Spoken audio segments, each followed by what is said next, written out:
The central activity of industrial enterprises is the processing of purchased materials and components into products for sale.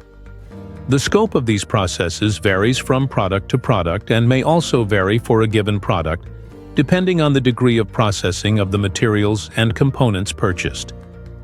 The scope of the process for a product has a clear major impact on the capital employed in the process and a more hidden impact on the product costs, and therefore the ROI. This is the subject of this case study. The analysis of the issue is also of great practical importance, as the decision to purchase or manufacture parts for a product known as make or buy is one of the most fundamental decisions of enterprise managers. In a broader sense, this is where intercompany supply chains are decided. The case itself is characterized by the opening image of this video section, and we've given you the time you need to view it. The image shows two process variants for the same product of an industrial enterprise. In variant A, 3 parts of a product are manufactured in-house and then assembled here. In variant B, the enterprise buys these parts and only assembles them. Part 1 is made by machining the purchased sheet metal. Part 2 is made by machining the purchased metal profile, and both parts are painted. Part 3 is a plastic item made by processing purchased granules.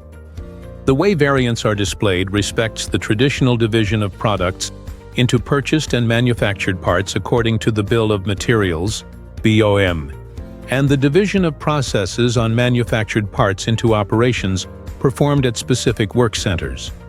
The individual work centers are characterized in the image by the processing machines, or, in the case of the paint shop and assembly line, these are more complex equipment. From the figure, it is clear that there is a big difference between these two variants in terms of the demand for physical resources.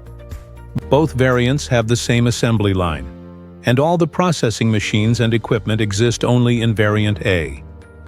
In financial terms, this means that there is additional capital employed in variant A compared to variant B.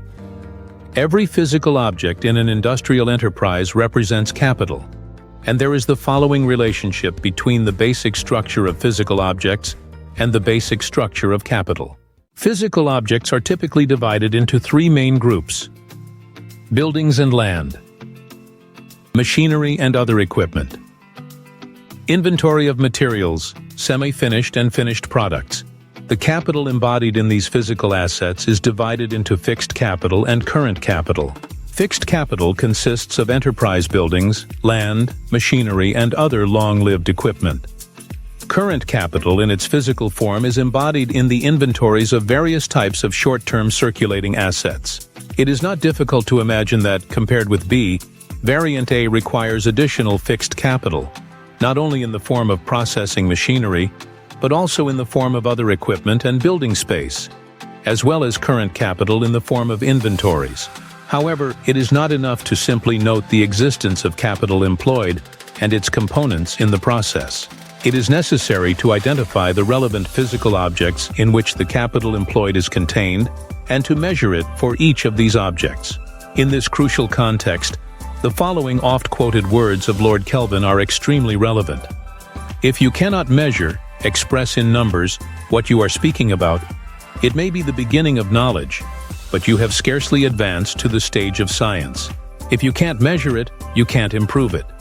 So from Kelvin's point of view, the following part of the video can be seen as the entry of concrete financial measurement into the field of science. Let's now zoom in on physical forms of capital employed through photos, starting with the first operation on part 1, where the processing machine is the cutting laser, which cuts the basic shape of the part out of a sheet of metal. During cutting, the fixed capital employed is contained in the laser, and the current capital employed is contained in the sheet metal. Fixed capital employed related to this operation is also contained in other physical facilities. One of these is a robot used to handle the sheet metal and the cutout part. Separate from machines, capital employed must be recorded for replaceable dies and other non-consumable tools used to process different parts on a specific machine, such as the molds for the molding machine in the last operation on part 3 of our case study. Significant fixed capital employed relating to processing operations is embodied in various equipment other than processing and handling equipment. Of great importance are inspection devices that measure the prescribed shapes or other properties of parts after the machining process has been carried out. These may be registered within processing work centers, or they may be the main facilities of separately registered control work centers, for which operations are defined in the same way as for processing work centers. The fixed capital employed during the processing operation is also contained in the space of the work center. The area of the work center must be measured and the relevant space valued, just as is done when valuing the internal space of any property. In order to calculate the capital employed in a given operation, it is necessary to record all the physical items in which the fixed capital is contained, to determine their prices, process times, and utilization times over the period under consideration, and from this information to quantify the capital employed in the way already explained in the prologue. Arrows between devices in the image indicate that the relevant part of the BOM is processed, handled, or inspected sequentially in different devices. The current capital employed in the BOM part during the processing operation is small compared to the fixed capital. Capital employed in manufactured BOM parts is concentrated in their inventories, usually in containers or on pallets. In the case of isolated work centers, these stocks are held upstream and downstream of each work center in average quantities, corresponding to half of the transport batches, and transported to the storage location in the total quantities of the production lots. The photo on the left shows the parts on the pallet after laser cutting, with the parts storage location partially visible in the background. When downstream parts of the BOM are produced in independent production lots by the make-to-stock system, the finished parts are stored in intermediate warehouses. Storage, transport, and handling of BOM parts requires logistical space and equipment in production halls and/or warehouses, i.e., forklifts and other equipment, which is the fixed capital employed related to BOM parts in logistics processes. By means of the definite integral, but in a different way from the fixed capital employed, the current capital employed contained in the manufactured part is measurable over its processing within a given operation. This is discussed in more detail in the next part of the video, which is devoted to the development of science. Just as within a processing operation, the current capital employed in a particular part of the BOM in inventory is measured, and this measurement applies to any item in inventory. Compared to processing operations, the time a BOM part spends in inventory is typically many times longer, and its cost growth rate is many times slower. The capital employed in inventory is significantly affected by whether the processing operations are traditionally performed in isolated, specialized work centers at independent times, or in line-connected work centers at the same takt time, which is one of the key features of lean manufacturing. The figure on the left shows the difference in capital employed in inventory between traditional and lean manufacturing for 3 downstream operations. In lean manufacturing, the waiting time of individual pieces between operations within the line is minimized, and the waiting time in inventory is reduced to the waiting time between lines. In the figure, the sharp linear increases of capital employed are related to processing operations. The times of the BOM part in inventory are understated, and the very slow growth of capital employed in stock is not visible. Because lean manufacturing has lower labor processing costs and logistics costs, the capital employed in inventory is lower in lean manufacturing than in traditional manufacturing also for this reason. This is reflected in the lower height of the area of the definite integral. In both traditional and lean manufacturing, the time a given BOM part is in inventory, expressed by the length on the x-axis, and the inventory in process, expressed by the area of a definite integral, are inversely related to the quantity of products in the assessment period. Let us now move from capital employed to the measurement of machine-generated costs and take a closer look at laser cutting of stainless steel sheet. Variable costs are incurred during the phases of the operation in which the processing machines and other equipment are active. In order to calculate the costs correctly, these phases and their times must be recorded, since the time of the operation includes the phases when the machines are passive. The most common cost component is the cost of electricity to power the equipment.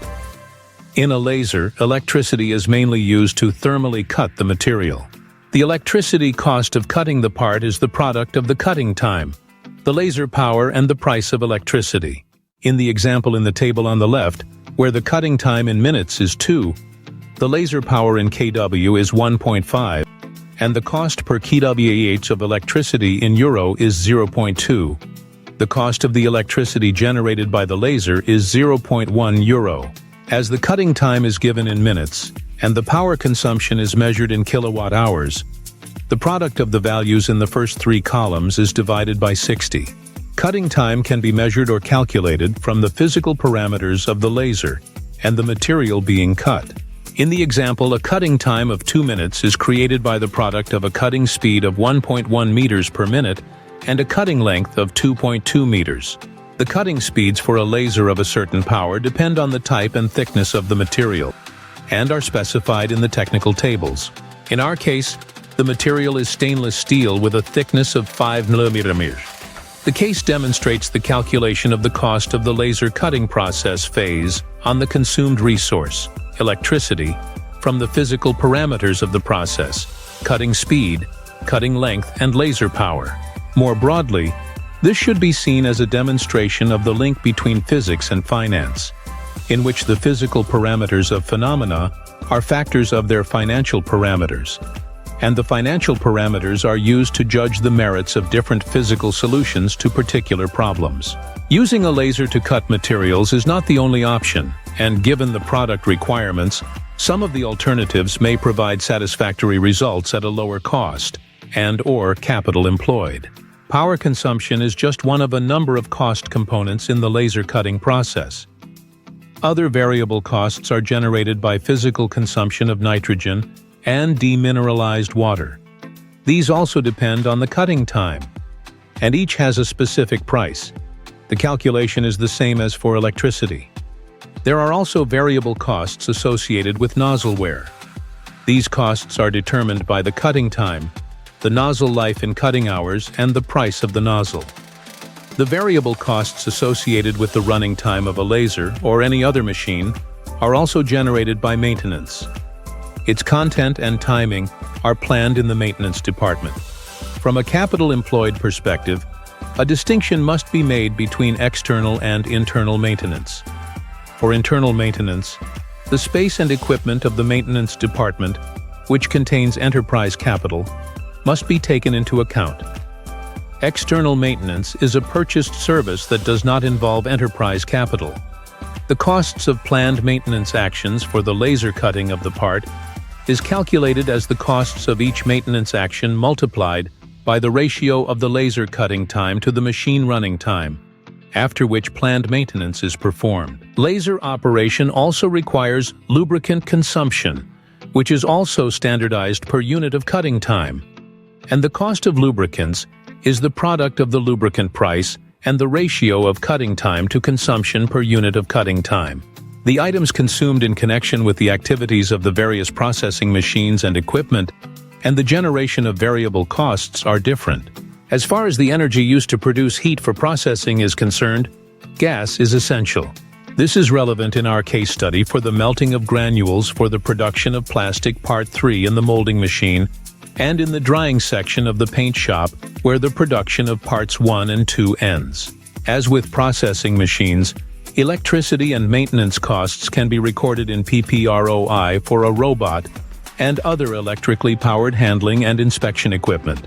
All of these are components of the direct variable costs of the operations on the BOM parts for a particular product, and therefore the final product. Robots and other machinery and equipment generate depreciation, which is fixed costs.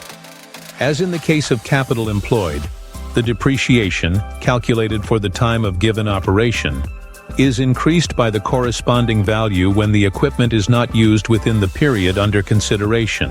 As regards work center space, most of the costs are fixed. Apart from depreciation, these are lighting and heating costs. These are determined by physical consumption and the price of electricity, gas, or other heating fuels. Physical consumption is fixed for the year to compensate for fluctuations during the year. The The cost of an operation for each medium is the product of the annual cost of that medium, and the ratio of the time of the operation to the sum of the times of all operations at that work center according to the annual plan. This plan is rolling in PPRoi and is therefore updated periodically. Regarding the work center maintenance costs, most of the components are fixed. These are allocations of the total building maintenance costs and the cost of routine daily maintenance of the operating halls per work center area. Again, this is based on an annual plan, and the cost per the operation is determined in the same way as the previous fixed cost items. Variable are the maintenance costs related to the renewal of the area. If this is linked to the actually used time of work centers, expressed in times of operations.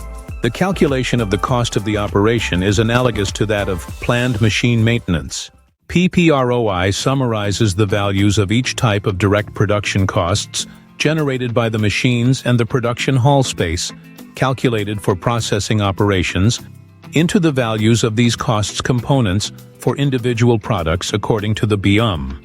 The table on the left shows the main components of costs generated by production machines and equipment in most enterprises: depreciation, electricity, gas, consumable tools, and external maintenance. These components are also relevant when manufacturing parts for the product in Variant A of our case study. The procedures described are a concrete example of the often emphasized management of phenomena at their root causes, and such management of the costs of manufacturing operations is one of the foundations of the overall financial management of industrial companies. All of the above PPRoi information about capital employed, as well as the costs of the processing operations relating to machinery and work center space, is brand new and unparalleled in ERP or elsewhere. This PPRoi information is particularly significant because processing operations are a core activity of industrial enterprises that involves the physical creation of products using machines. One of the great advantages of IT software for describing complex systems is the ability to minimize inputs and project them into multifaceted contexts and calculations. PPRoi uses this. Some variables that characterize the root causes, namely the price of electricity and/or the quantity of products, affect the direct costs of most or even all processing operations. Thus, if the price of electricity changes, the cost of all operations in which electricity is consumed and the cost of all products in PPRoi will change after the calculations have been run, but the relative cost changes for different products will be different. And it is not only the direct costs of the products that change, but also the indirect costs of the products. The impact of electricity prices on product costs is widespread. Consequently, the ROI of the processes by product and the enterprise's overall ROI change. Changes in the quantities of products in PPRoi change the fixed costs of the products and the capital employed in products processes. ROI values change for both these reasons. Unlike PPRoi, ERP information on product costs does not respond to these key drivers either.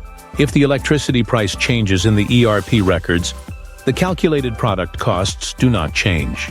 The same applies to changes in product quantities in the production plan.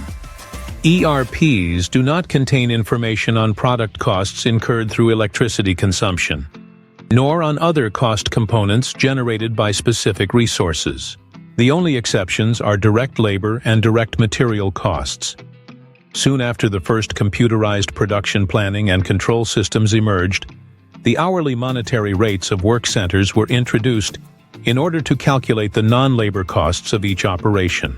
However, there is no guidance on how to determine these rates. Can they be calculated outside the system, taking into account all the above factors relating to the variable and fixed costs of individual operations? The PPRoi calculations show that the ratio of the costs of the operation to the time of the operation is specific to each BOM part processed within a given work center. And there are several reasons for this. Therefore, there is no universal hourly non-labor monetary rate for a given work center that applies to operations on all BOM parts processed within a work center. If such a value is entered into the ERP, it is not true. In general terms, ERP involves entering aggregate values of variables into the information system without linking them to the relevant factors, and the mutual isolation of elementary factors themselves. PPRoi concept is the opposite. An important factor of costs arising in processing operations is defects, which are of two types, repairable and irreparable. The latter result in scrap. PPRoi records the planned defect rate of operations separately for both types of defects, as the ratio of defective operations to the total number of operations. A repairable defect only increases the costs of the operation in which the defect occurred. If a defect is irreparable, not only the relevant operation must be repeated, but also all previous operations on the affected part of the BOM and on lower BOM parts, if any. In addition, the scrap in the particular operation requires an increase in the quantity of purchased materials when they go into this operation or into previous operations on the given part and into operations in lower parts of the BOM, in order to complete the final product in the planned quantity. Therefore, the presence of scrap increases both the direct processing and direct material costs of the products compared to manufacturing without irreparable defects. The first step in these calculations is to increase the number of operations based on the recorded defect rates. This increase is expressed by a variable called in PPRoi the scrap coefficient. The scrap coefficient for a particular operation is calculated using its own defect rate, as well as the defect rates of subsequent operations on the given BOM part, and the defect rates of operations on all higher BOM parts, if such parts exist. The calculation starts from the final operation on the highest BOM part and continues backwards for previous operations in accordance with BOM. The table on the left illustrates this procedure using an example of a product with two downstream BOM parts. P0 is the higher part and P1 is the lower part. There are two operations on part P0 and three on part P1. The values of the variables are given to 4 decimal places. Therefore, a defect rate of 0.0036 for operation 20 on part P0 equates to 36 defects per 10,000 operations. The operation needs to be increased by a factor of 1.0036. Operation 10 on part P1, i.e. s.r.o, the first operation in the product manufacturing process, with defect rate 0.059, must be increased by a factor of 1.0293 to reflect the scrap in all downstream operations on parts P1 and P0. In the PPRoi model, the scrap coefficient increases all components of variable processing costs, as described above, as well as the labor costs of the operations. However, fixed cost components are not increased, as increased demands on the active time of machines, equipment, and work center space are offset by lower idle times. In the case of repairable defects, PPRoi's planned costing simplistically assumes that the relevant operation is repeated in inverse proportion to its defect rate. The operation is increased by a ratio of 1 defect rate. Again, only the variable components of costs are increased. The number of defects in a process for a particular product depends on the scope of that process within the enterprise. In variant A of our case study, all defects that arise during the manufacture of parts 1, 2, and 3 are additional to those in variant B. The probability of irreparable defects occurring on the assembly line is low.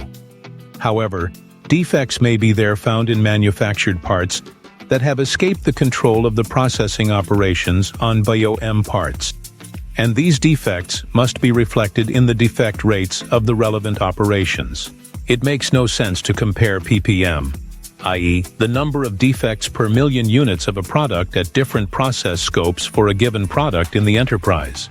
It is illogical to require a universal PPM limit for any process unit, as is the case with Six Sigma. Different processing operations carried out on the same BOM part at different work centers within the same enterprise have different PPM levels. There are also differences in PPM levels between industries.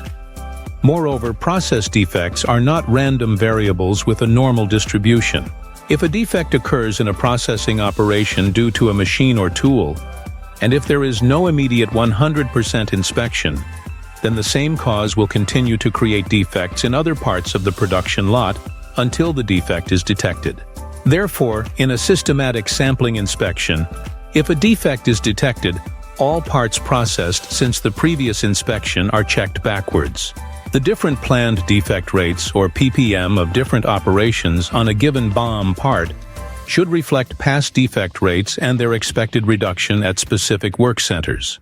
In conclusion to defects, increased variable cost components due to defects in processing operations are translated into components of product variable costs and consequently into product process ROI and enterprise ROI. Process defect management is thus integrated into enterprise-wide management by ROI. A key innovation in PPRoi's overall description of manufacturing processes is the breakdown and linking traditional manufacturing operations. This approach offers a range of benefits both in terms of physical and financial process management. Meanwhile, the relevant breakdown of operations into their elementary phases is essential for linking successive operations in lean manufacturing. In ERP, the processing operation is an elementary phase of the manufacturing process, where you cannot see what is happening within it, and all the parameters of the different operations are independent.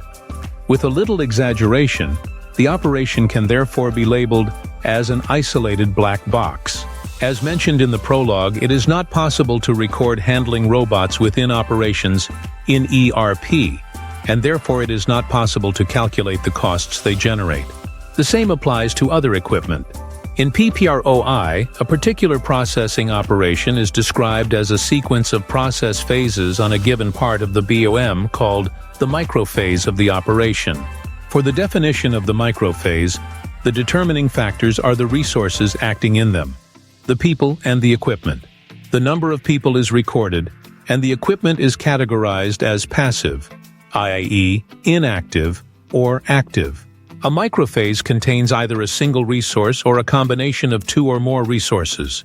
The microphase changes when the resources allocated to a given BOM part are changed and/or the characteristics of the equipment change in terms of activity. This description therefore enables not only the registration of equipment, but also the registration of operators during the operation, and consequently allows their active times to be determined in a new way with full data control. The diagram on the left shows the microphases of Operation 10. The number of operators in the microphase is in the green square. The IDs of the passive equipment are in the light blue square, and the IDs of the active equipment are in the dark blue square. The separate dark blue square, C, can indicate robot handling either a BOM part or material entering the part.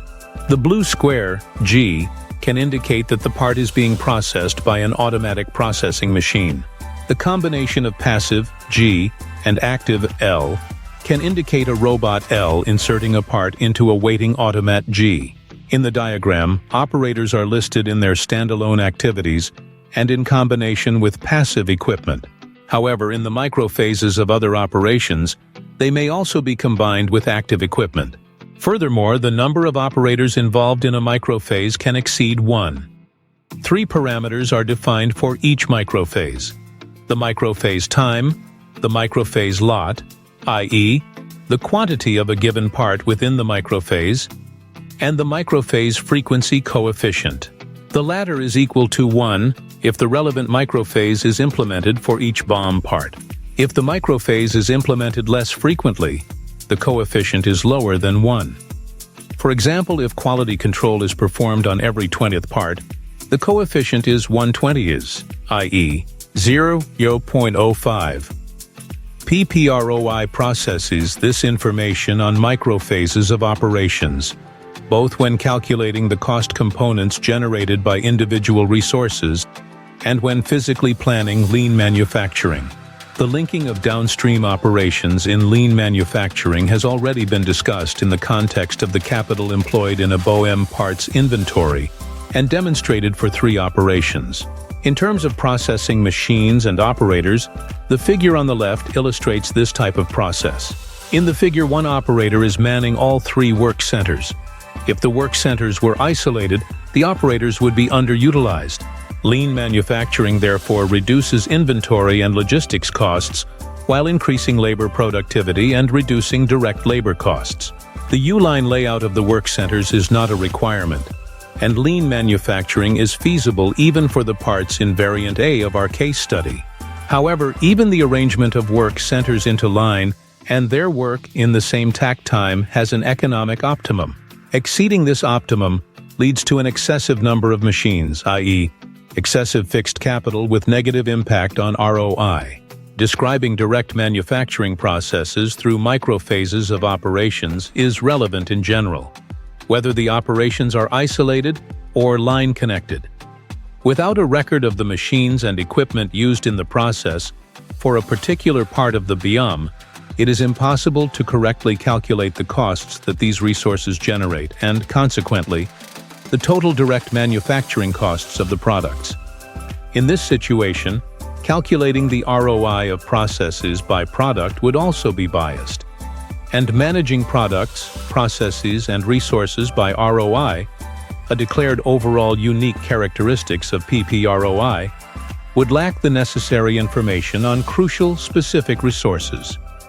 That is why we consider the description of manufacturing processes in terms of microphases of operations to be one of PPRoi's most significant breakthrough attributes. Defining the microphases of operations and seeing their connections is essential for focused improvement of manufacturing processes. Specialists may be responsible for different types of microphases, but their teamwork is also important. Currently, the decision whether to robotize the handling activities is a live one in most enterprises. Replacing an operator with a robot affects the financial parameters of the process in 2 ways. It increases the capital employed and changes the process costs. The operator, as an employee, not a bought human being, did not tie up capital. The PPRoi quantifies both capital employed and costs and evaluates the implications of robotics for ROI. This takes into account the prices of the products generated by processes involving these robots. The calculation method was explained in the previous section of the video. In ERP, the capital requirements of the robots used in manufacturing processes are disregarded.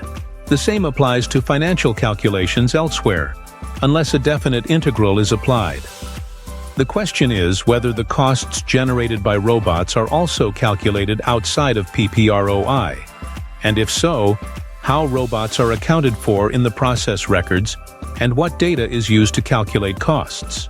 However, even if the robotization of the microphase proves effective in terms of ROI when considered in isolation, it remains to be seen whether it will reduce the number of operators or lead to their unused time within given work centers and production lines. The microphases of operations need to be considered in context. Now, let us comment on the aggregate values of the financial variables for variants A and B, which were presented in the prologue alongside a promise to explain them in the case study. We will now do just that. The multiple capital employed in variant A, 130, is understandable. From the perspective of the extra machinery and equipment in variant A, the ratio would be rather higher. But both variants have the same capital employed for the product during the sales phase, i.e., in the inventory of finished products. The inventory of purchased materials and components and their warehouse requirements are also not proportional to the scope of the in-house manufacturing process, and may be similar in both variants. And as the assembly process itself can be capital-intensive, the 130 ratio of capital employed values in variants A to B is justifiable. But what is the logical explanation for the opposite ratio of costs compared to ratio of capital employed values in these 2 variants? Why are costs higher in variant B? There are 2 main reasons for this. The first reason is the price of parts 1, 2, and 3 purchased for variant B includes their supplier's profits, which are included in the enterprise's product costs. However, when parts 1, 2, and 3 are produced in-house in variant A, the product's costs do not include profit made by the suppliers of these parts.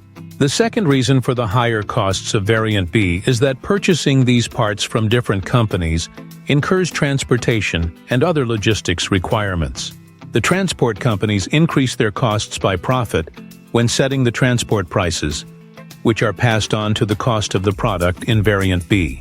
If the supplier's costs of producing parts 1, 2, and 3 were the same as their costs in variant A, the costs in variant B would be higher than 104 due to the supplier's profits and transport prices. So we assume that the manufacture of parts by suppliers is more efficient than in the enterprise under consideration. Now let's move on to product pricing. First, we will calculate it using the PPRoi formula. Price equals costs plus capital employed x ROI target. For the purposes of this example, let's assume the ROI target is 0.1. Then for variant A, the price is 100 plus 100 sons x 0.1 x 110, and for variant B, the price is 104 plus 30, 0.1 at 1. As the firm cannot offer the same product at different prices depending on how it is produced, the managers decided on a price of 110 to ensure the required ROI of 0.1 in variant A. At this price, the ROI for variant B is 0.2, which is double the target value and therefore also twice that of variant A. However, the product's profitability, calculated as profit divided by costs, is significantly higher in variant A at 0.1 compared to 0.058 in variant B. Thus, overall, we have explained the data provided in the example given in the prologue, which shows that processes can be evaluated in the opposite way according to ROI and profitability. Let's also return to the traditional product pricing and assume a target profitability of 0.1. Then the price for variant A is 110 and 114.4 for variant B. Traditional pricing assigns a higher absolute profit of 10.4 to the mere assembly of purchased BOM parts in variant B than is the profit of 10 assigned to the combined manufacturing and assembly of parts in variant A. This is absurd. So, what is the root cause of this cardinal flaw of traditional pricing? The problem stems from the nature of the concept of costs, of which everyone should be aware. The costs of purchased BOM parts in a given enterprise is the transferred value from its suppliers. For the suppliers, it is the price of sold items. Thus, profit is calculated twice for the same physical items, once by the selling enterprise and again by the buying enterprise. As shown in the diagram on the left, traditional product pricing assigns profit to purchased BOM materials without any input from the enterprise's processes. Therefore, it can be called process-free profit. This results in a huge financial return from the mere accounting transfer of value between supplier and buyer enterprises, for which no real processes exist. The logistics processes associated with these items are covered by the process costs and profits assigned to them. Such a situation cannot arise in PPRoi product pricing, since the profit is there assigned to the capital employed in the enterprise process. Therefore, it is a process profit. There is no duplication of profits between enterprises. According to both formulas, the price relationships of the products are reversed. According to the traditional calculation, the price is significantly higher for variant B, 114.4, than for variant A, 110. Therefore, variant A appears to be more cost-effective and competitive. The PPRoi price calculation for variant B, 107, is lower than for variant A, 110. Therefore, assembly of purchased parts variant B is more effective in terms of ROI. Correct price calculations are the necessary basis for setting prices from an in-house point of view. Depending on how marketable the product is, its actual selling price may differ from the calculated one, either upwards or downwards. The above example of ROIs for make and buy variants is not intended to glorify outsourcing over in-house production. It simply presents the financial advantage of purchasing parts instead of manufacturing them in-house as one possibility. Instead of in-house production, outsourcing prolongs the time taken to create final products and limits the potential for smooth production flows through lean manufacturing. The excessive division of manufacturing processes between companies clearly leads to high demands on logistics, both in terms of costs and employed capital, reducing the overall ROI of the economy and having a negative environmental impact. The case study clearly shows that proper enterprise management is impossible without information about the capital employed in processes. Having watched the video, an investor in an industrial enterprise would naturally approach the relevant ERP vendor with urgent questions. Are you aware of the lack of information regarding capital in the manufacturing process? If so, what are you going to do about it? As a customer, I expect you to provide managers with the information they need to maximize the return on my investments. What about product costs? Do they respond to physical parameters and the prices of the resources used in the direct manufacturing process? Do they vary according to process defects? Do they vary according to product quantities within the planning period? If so, could you demonstrate these features to me, please?